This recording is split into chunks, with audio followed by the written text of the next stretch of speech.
Baker Mayfield does it again. It's almost getting boring. I know that my fan base really loves Baker Mayfield videos. They always do the most numbers of the videos I make. But how many times can I say, yeah, he's a good quarterback? He hasn't played amazing in many games, but he also hasn't had a bad game yet. And Josh Allen, Patrick Mahomes, Justin Herbert, they've all had at least one bad game. Baker's the only one without one. That being said, I think that the Saints game is a big step. I think that it shows that the Buccaneers as a team are gelling, and Baker is just continuing to play really well. He's definitely their best player on offense, except maybe Tristan Wirfs. And the rest of the team is catching up. The offensive line is starting to find a groove. The receivers are catching the ball. I don't think that there were any notable drops in this game, which is a first. And the Buccaneers look like, quietly, a legitimately good team, which is what you expect from a team with a legitimately good quarterback and a legitimately solid roster. They're not being sabotaged by Byron Leftwich anymore, and Baker Mayfield's not Tom Brady, but he's a much smaller step down than people thought. That's for damn sure. This isn't quite the game to dunk about with my Baker Mayfield appreciation. You know, I've been 10 toes down, way higher on Baker than the rest of the league and most of Twitter.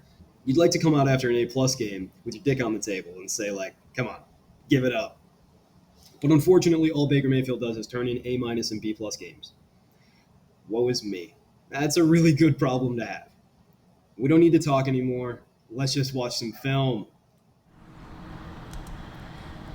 Baker Mayfield, New Orleans Saints. We're only going through the pass plays today, and Baker starts off with a hot one. Solid throw, 15 yards downfield on the sideline. That's a good throw. Really nice velocity, drives it in there. Nothing more to say. You can't argue with it. It's undeniable. Rolling out, routine throw, 8 yards downfield. 5 yards downfield. Keep the chains moving. Could have been placed a little bit better, but it's still accurate enough, and he's on the move. It's a difficult enough throw. Routine throw. Plus movement, steps up really well, jukes out a defender, and makes a positive run for a first down. Positive run, 2+ movements. Really good stuff. Baker is not a great athlete, but he's been really creative with his running this year, and you like to see it. It's confidence. This play, this is unfortunate. All of the receivers are running to the left, right? You've got a bit of a flood concept. Levels. Baker sees pressure coming from the left. That right end is crashing down on him. He can't go left, so he has to scramble right, but he also can't throw all the way back across the field. Nothing he can do. Gets the ball out. That's a positive throwaway. That's the only real option he had. Nobody was open when it was time to make the throw at the top of his drop, and he got pressure from the right side, or his left, so he couldn't roll towards the throws. Routine throw. So far, Baker has not missed on a play. So far, Baker has not had a negative play. It's all been good stuff. Clean pocket. Nobody better than Baker Mayfield with a clean pocket. You could argue maybe he should be throwing this seam to Devin Tompkins here, but you'll never go broke taking a profit. Get a little 5-yard gain. Better field goal position. Get some motion and some play action, put the game on easy mode, and Baker makes a bad throw. This is a tough throw. He's got a guy in his face, so it's a plus movement. And there's not a ton of separation for Chris Godwin here, but you got to be better than this. Bad throw. Just missed. Happens. They can't all be zingers.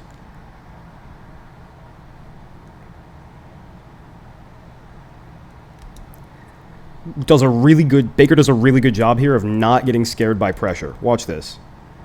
A lot of quarterbacks, when you've got this kind of pocket collapsing, will immediately infer that there is pressure coming when there is not. Like, there is a defender within a foot of Baker Mayfield. But that shark is on the other side of the glass. You don't have to be scared. Unfortunately, he also throws a pickable. I don't know what he thought he was getting. Maybe he thought that this safety was going to drop back, but it's clear at this point the safety is going to Rob. He's coming up. Maybe he was supposed to drop into cover 2. It looks like he was supposed to have half-field coverage, but you cover players, not grass. That's unfortunate. Just a bad decision. Nobody was really open. You could have hit this seam, right? Trey Smith behind, on this weird designer seam behind the tight end. But that's really difficult to do, especially with pressure. The best bet on third down is probably just to step up and try to run. Baker was between a rock and a hard place, and he threw a pickable. It's not good, but it's not inexcusable. 1, 2. Bucs are going to come out of their own end, and Baker Mayfield's going to be throwing the ball in rhythm. Routine throw. Another routine throw. Far hash. Shows really good velocity. Shows good traits, but it's just routine. Let's not get excited.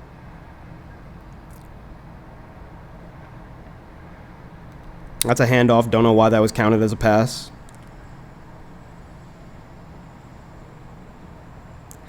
Here we got some play action. This is actually really impressive. So it's basically a two-man route. Everybody's staying in protection. When everybody's staying in protection, you've got to be right.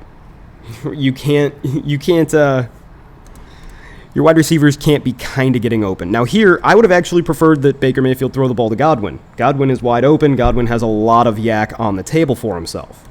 Instead, Baker, from his own 30, shall we call it 37, throws a frozen rope on a speed out. Well, it's like an out curl. To the opposite 35. That's a very long pass. That's a 30 air yard, 20 yard downfield stop route. And Baker Mayfield drives it in there. Now, this is incredible talent. It takes remarkable velocity and elite arm strength to be able to do this. I would have liked to see a little bit more anticipation, so Evans doesn't have to catch that ball as he's stopping. He can catch it as he's running. I would have liked to see Baker Mayfield get to the second read, the only other receiver, and throw the ball to Godwin. But the arm talent's undeniable. That's a great throw. And it could have been a better play if he threw to Godwin, but it's still a great throw. It's one of those plays where we grade the play really well, but we maybe knock what we believe our trait of post-snap processing to be for Baker in the process. Again, third down and long. Common theme for the Bucs this year.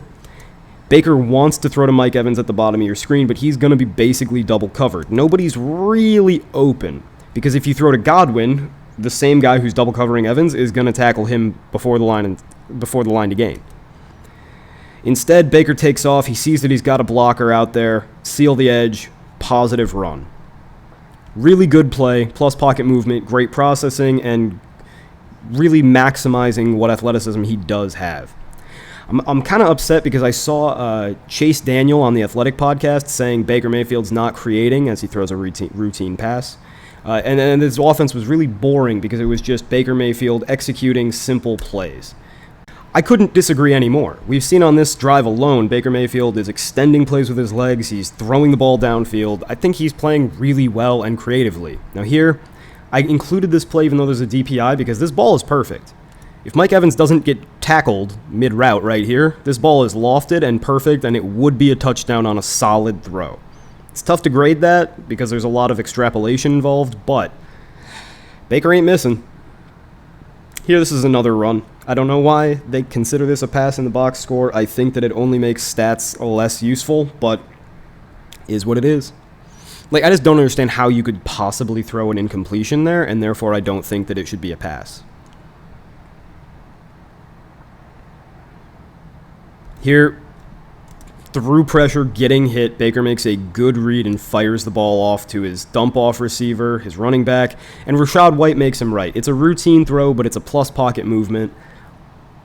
It was a little risky, but you don't want to risk turning the ball over this deep in the end zone, or deep in the red zone. I like it. Here, Baker doesn't have anybody open at all. Everybody's plastered. All he can do is run, and he sees that now he's got an entire defensive line that's meeting him at the line of scrimmage. Throw the ball away, live to fight. Good throwaway, good processing, way to extend the play. He did everything he could on that play.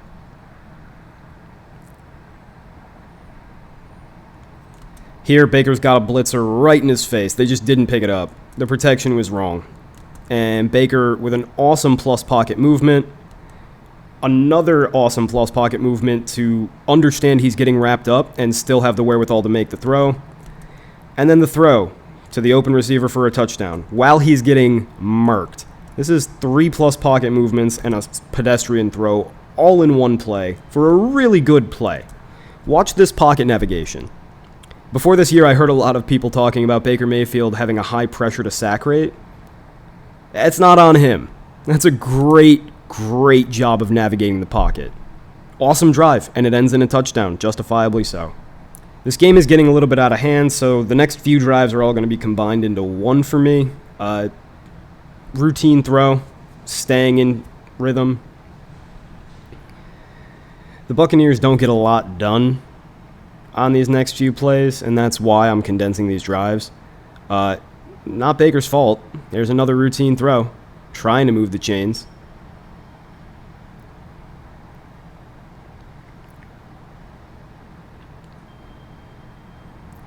Clean pocket, stepping up, nobody open, finds the open man by rolling to the left. That's a full field progression, guys. Look at this. Baker Mayfield is going to start at the bottom of the screen and work his way up, basically. That's how the progression works. Look at him. He's setting up to throw the curl to Godwin, not open. He's going to throw the seam to Evans, Trey Palmer, not open. Pulls the ball down and looks to Otten, not open. Gets all the way back to the other side of the field to find Devin Tompkins on his late curl. Hits him. This is incredible processing. He gets through all of his reads. That's a good throw with at least 1 plus pocket movement for all of that navigation and processing. That's really, really good stuff. And when Baker Mayfield's weakness as a quarterback is that his processing post-snap is only good, not great, that is the kind of play that gets you excited that maybe he could be even more. It's another routine throw, 6-7 yards. I like it. Keep it up. Took a lot of arm strength to do it, but this play. Remember how I just raved about Baker Mayfield's processing and how it really impressed me? This hurts me. Baker Mayfield decided from the snap, I'm throwing a go ball to Chris Godwin. I don't know if Godwin got in his ear before the game or before the snap or what, but if you're going to throw a go ball, the top of the screen's got single coverage. You got a safety on this side, dude. What are you doing? Everybody on that side of the field for the Saints realizes what's going on. And on top of it, it still could have been a touchdown if it was a good throw. Mayfield underthrows it. Right? If Baker Mayfield leads Godwin upfield and puts the ball right around here, that play can still be completed. Right? Because he's got over the top leverage, which means you throw here. That being said, instead, Baker throws it underneath. It's underthrown. It's a poor decision. It's as bad of a decision and interception as you could ever have. But Baker will not pay for those sins. A fumble means that Baker gets the ball right back and then throws a beautiful fade. Perfect placement. Good ball. Everything you want from a fade. But it is a fade. They're pretty easy. Call it pedestrian, maybe call it solid. I err on the side of pedestrian, just like that routine screen. And here's where the game starts to get a little out of hand. It's 14-3, but the Saints aren't moving the ball. And the Buccaneers are mostly in protect the lead mode. Here, Baker's getting immediate pressure off the edge. Nobody's open on the side of the field that he's starting with. Cade Otton's open at the very bottom of the screen, but he hasn't had enough time to get there yet. He steps up in the pocket. That's a plus pocket move. That's a good job. And right here, you'd like to see him chip the ball out to that running back, or if he has Josh Allen's arm, hit Cade Otton. Instead, he gets swarmed. This is a no-fault sack with a plus pocket move. Could have been a great play, but instead it was a normal play. We don't blame Baker for that. That's certainly not his fault. And in order to do anything other than what he did, it would have had to be an incredible play. Here, Baker Baker, I know that the legs have been working for you, buddy, but stop using the legs. He's rolling left, which makes everything difficult. I would have liked if he threw that curl a little earlier, but I understand it's hard to get your shoulders squared away. Trey Palmer is covered at the top of the screen. It's a neutral run. I don't blame Baker for it, but it could have been better. All right, drive 8, and this is going to be the final drive we grade. This drive puts the game completely away. Routine throw, good ball handling, play action. We see a lot of play action from Dave Canales, and that's good. Play action is a good thing to do. What upsets me a little bit is that people talk about Baker being best in play action and like that's the way you handle him. Well, this is a play out of shotgun with a single blocking back. He's much better in empty and near empty situations. This is a good read, quality throw, routine throw.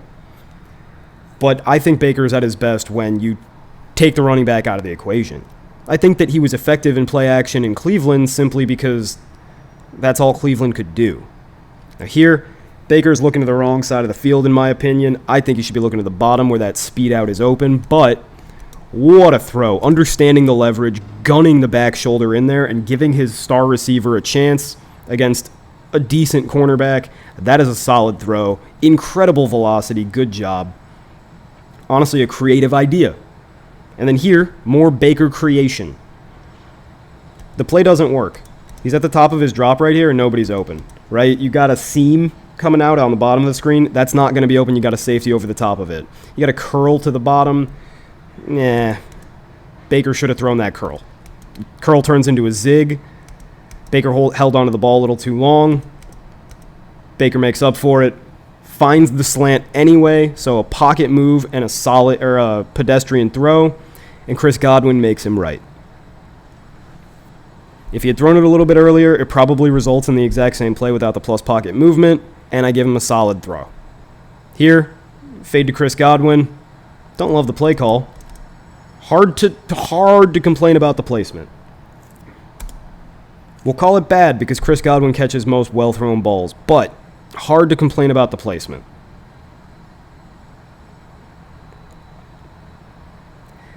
And finally, Baker had Cade Otton all day. He just wasn't sure if it was going to get in the end zone. And he's got perfect protection, so there's no need to worry. Right? This play is a little controversial. People really liked it. I had somebody ask me if it was elite. I said, hell no. Ton of protection. The play in structure, if Baker Mayfield wasn't a creator, if Baker Mayfield was just executing the offense as drawn up, you hit Cade Otton right here. You throw the ball right here. He catches the ball at about the 4-yard line, and you see if he can beat that linebacker in a race to the pylon. Baker doesn't trust him for whatever reason. Fine. At this point, you've got Rachaad White on a curl at the goal line. You throw that ball to him. Baker Mayfield doesn't throw the ball to him. I don't know why. That's bad. That's a bad job by Baker Mayfield. Baker is processing very slowly on this play, and I don't like it. Again, he starts to roll left, and at this point, I think he's basically squandered the play. Everybody's covered now because you've waited too long in the down. That being said, the protection is held up fantastically. Just a 5-man protection, and it is dominating these 4 rushers. That buys Baker enough time to roll back to his right and find an open receiver, and he makes a good throw. This is a confusing play to grade. I give him no plus pocket movements for this play. All of this is he's a victim of his own creation here. In rhythm, at the top of his drop, he's got 2 touchdown passes on his 2 primary reads. He doesn't like them for whatever reason, waits until they're covered, but then makes up for it with a cannon of an arm. This is the Baker Mayfield story. Welcome. The last snap we're going to grade is this 2-point conversion. Just gets batted. Doesn't really work the way they wanted. They wanted this to mean that Devin Tompkins was going to sneak out on this flat and be open. Alternatively, they wanted the curl to Trey Palmer. Neither came open. Ball gets batted anyway. Bad throw. Nothing you can do. Overall, I gave Baker Mayfield a B+. He had the one really great throw to Mike Evans, and that was kind of it as far as great or elite throws go. But what Baker Mayfield did do in this game is make a lot of good throws, a lot of solid throws to that second level of the defense, and I think that that's where he's at his best, throwing to that second level with a lot of velocity, cutting in between zones. He He had 7 solid throws, and he was accurate on 83% of his passes. He only had 2 bad passes that were aimed. That's incredible accuracy. Now, he also had 2 pickable balls. One actually got picked because it was underthrown, not accurate, and a bad decision. The other one, he did not get punished for. It was a bad decision. It was a really, really well thrown ball.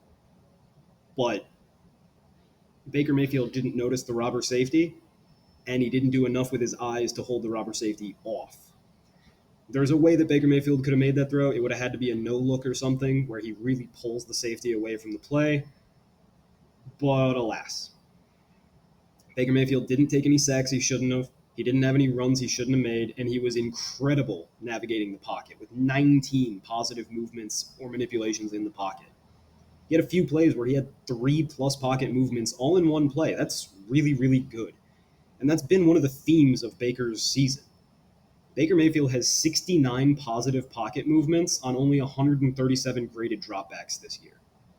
That means that almost half of his dropbacks have a positive pocket movement. That's easily the highest in the league, and it shows. Go check on PFF. His pressure to sack ratio is the second lowest in the NFL behind only Patrick Mahomes. And he's getting pressured a lot, so that's a lot of sack avoidance. He's also only taken 2 sacks he shouldn't have this season, which is 1.5% of his dropbacks. The league average is a little over 3. So Baker Mayfield's pocket awareness right now and his pocket manipulation right now is arguably the best in the NFL. The only guy you could argue is better is Patrick Mahomes, and we know he's legendary at his playmaking in the pocket. Some of this is because he played the Bears, but he also played the Eagles and the Saints. Those are good defenses who bring the house. Baker has thrown the ball away more than usual. He's throwing the ball away on 5% of his dropbacks and averages about 2.5, so that's a lot. But I'd much rather he throw the ball away than get sacked. Overall, Baker Mayfield was really good in this game. He wasn't elite. He wasn't special. He was special against Chicago, but you almost don't want to mention it because the Bears stink. Their defense has no starters. That being said, if you look at this chart, Baker Mayfield hasn't had a bad game. He's had a great game every game. And there's no other quarterback in the NFL who can say that right now. Josh Allen has had the highest highs, in my opinion, but he stunk week 1. He's been incredible in every week since, but he stunk week 1, and you can't just erase that. You got Matt Stafford, who's actually balling out in LA, but against the Bengals, when pressure started to come on, he started to fade. He didn't look so good. He took some sacks he shouldn't have, and he got inaccurate with the ball, put the ball in harm's way. Not great. For my money, Baker Mayfield's been he's been the best quarterback on a per-game basis, meaning like he has the highest median game grade of any quarterback in the NFL. Even Mahomes. Mahomes has looked bad. Herbert was just okay in week 1. He kind of choked in crunch time. Week 2, also kind of choked in crunch time. And I love Justin Herbert. He's the best quarterback in the NFL for my money. But Baker's played better than him so far. And that probably changes as we get a bigger sample size, but there's only one way to look at the film. It's become undeniable. And it's why it's not even that fun to dunk on people yet. Baker Mayfield's just a really good quarterback. He hasn't played elite. He hasn't played special, and I don't know if this Buccaneers team will let him just because of the way that they run their offense and how their personnel is with the offensive line being so young and inexperienced inside. But Baker Mayfield, you can't deny anymore. You can call me crazy for having him top 5, but you have to put him in the top 10. If you don't, you don't know what you're looking at. What do you guys think? Was I too harsh anywhere? Was I giving him breaks? Hit me with a timestamp in the comments and let me know. Keep it respectful, and I will too. Till next time, I'll be grinding film. Hasta.